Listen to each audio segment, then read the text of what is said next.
Jamani, Bwana Yesu asifiwe. Jina la Bwana litukuzwe. Saa heri ya sala tunapojidhili kama tukija kwa Yesu rafiki, tukiwa na imani kwamba yu mlinzi. Waliochoka sana watapata raha. Jacob. Saa heri ya sala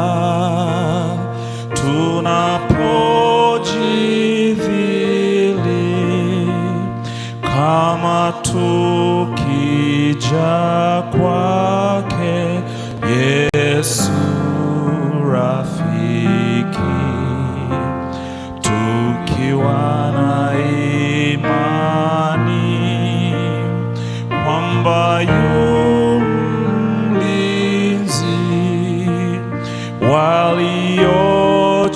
Waliochoka sana watapata raha. Saa ya sala iliyo heri, waliochoka sana watapata raha. Tunaporejea madhabahuni, tunarejea tukiwa na mioyo ya imani. Wengi huomba, lakini si wote wanaoamini.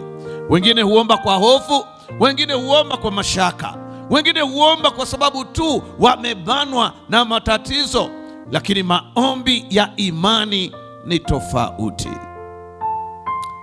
Maombi ya imani si kusema tu maneno tu yanayopaa kwenda mbinguni, lakini maombi ya imani ni kumkaribia Mungu kwa uhakika, kuamini neno lake, kuamini ahadi zake na kujisalimisha katika mapenzi yake.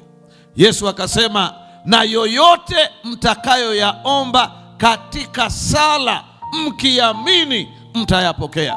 Yoyote mtakayoomba katika sala mkiamini mtapokea. Hiyo ndiyo imani. Imani ni kuwa na hakika ya mambo yatarajiwayo, ni bayana ya mambo yasiyoonekana. Nuhu. Oh, ninampenda Nuhu. Nuhu alijenga safina kabla ya kuona mvua. Si hivyo tu, sio Nuhu peke yake. Ibrahimu aliondoka kwenye nchi yake na watu wake asijue aendako kwa imani ile ile. Hana aliomba kabla Samueli hajazaliwa. Eliya aliomba kabla mvua haijanyesha. Ninazungumzia maombi ya imani. Imani, hata kama hujaomba jibu, hata kama hujaona jibu, imani ni kusema hata kama sijaona jibu la ombi langu, najua ya kwamba Mungu amenisikia. Imani ni kusema hata kama mchakato ni mgumu, bado Mungu ni mwaminifu. Imani ni kusema hata kama jibu limechelewa, ninajua mtetezi wangu yu hai. Haleluya! Hiyo ndiyo imani. Tunaporejea madhabahuni, tunapaswa kuja kwa imani, tukiwa na imani ya kwamba yu mlinzi. Naam, waliochoka sana watapata raha. Kumbuka, wakati wakulima wa bustani wanapokuja, sikiliza hii na litakubariki hili. Imani, wewe mwenyewe unajua ni mkulima, kwa nini usije sasa? Wakulima wale bustani, tembea hapa. Na wakati wanakuja, hima, tukomboe wakati. Wakati wanakuja, kumbuka hii, imani huanza pale mahali ambapo uwezo wa mwanadamu unapoishia. Maombi yenye imani hayaangalii ukubwa wa tatizo, bali yanaangalia ukubwa wa Mungu unayemwamini. Hiyo ndiyo imani. Mambo yanapokuwa magumu, usilalamike ukubwa wa matatizo yako. Yaite matatizo kikao, yaambie Mungu wako alivyo mkuu. Yaeleze matatizo ya kwamba ninamtumikia Bwana aliye hai, ninamtumikia Mungu aliye hai, ninamtumikia Bwana mwenye uweza, ninamtumikia Bwana mwenye nguvu, ninamtumikia Bwana anayeweza kutengeneza njia mahali pasipo njia. Bwana Yesu asifiwe. Wakulima wa bustani mboga, kwanza ninawapongeza, simuseme amina, kwa ajili ya huduma yenu. Watu wanapata afya. Daktari anafundisha hapa kula majani, kula mboga. Kwa ajili ya huduma yenu watu wanapata afya, watu wanabarikiwa. Na ninyi ni wawakilishi wa wakulima wa bustani kila mahali waliotapakaa katika nchi ya Tanzania na nje ya Tanzania. Ninawaombea mema. Fanyeni kazi yenu kwa bidii na kwa weledi. Fanyeni kazi yenu kwa bidii na kwa weledi. Kuweni wabunifu. Mambo siku hizi yanabadilika. Kuweni wabunifu. Wabunifu katika kazi zenu. Tumieni teknolojia. Mara nyingine hata mboga zako zile zipige picha, ziposti kwenye status ili watu wajue upo. Usipende kufanya kazi kizamani. Siku hizi mtu yuko nyumbani anaagiza mboga, hahitaji kwenda gengeni. Na nyie huku Njombe lazima muende kwa kasi ya teknolojia. Mbona amuseme amina? Ama sinaongea point? Hiyo si point hiyo.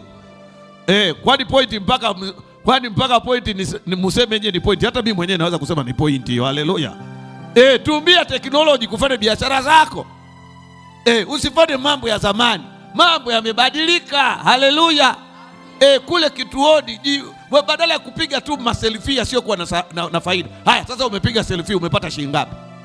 Posti kabichi yako, posti mboga zako, posti karoti. Waambie kwa karoti makini, kutana na supplier. Jamani, haleluya. Supplier wa karoti mkoa wa Njombe. Hiyo itakuongezea uwezo wa kufanya bora zaidi, ya kufanya kwa utukufu zaidi. Bwana awabariki. Lakini kumbukeni, mtangulizeni Mungu katika mambo yote. Somo la jana lilikuwa habari ya matoleo ya zaka na sadaka. Hakikisheni mnamtolea Bwana zaka na sadaka katika mapato yenu. Mungu awabariki na Bwana awatendee mema. Haleluya. Baba na Mungu wetu wa mbinguni, katika madhabahu haya ya tumaini lenye baraka, kila mahali watoto wako walipotawanyika, tunafungamana na madhabahu hii ya kwamba Bwana ukatutendee mema. Leo tunasimama na wakulima hawa wadogo wa bustani. Kazi yao ina changamoto kubwa. Baba, ninakuomba wanapotoka asubuhi wakikuita, wapatie wateja. Bwana, ukawalinde dhidi ya kazi hizi za hatari. Watunze Bwana. Wengine ni wagonjwa, kwa ombi hili ninaomba ukawaponye.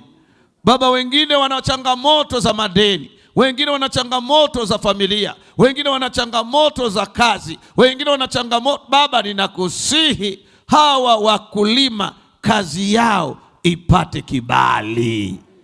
Bwana, tunaombea watoto wao na wale ambao pia hawajaolewa na wale ambao wana changamoto za mahusiano. Kristo ukapate kuzitatua, ukawatendee mema na ukawatendee ushindi. Wengine wana changamoto za mitaji. Bwana, fungua njia mitaji ikapatikane.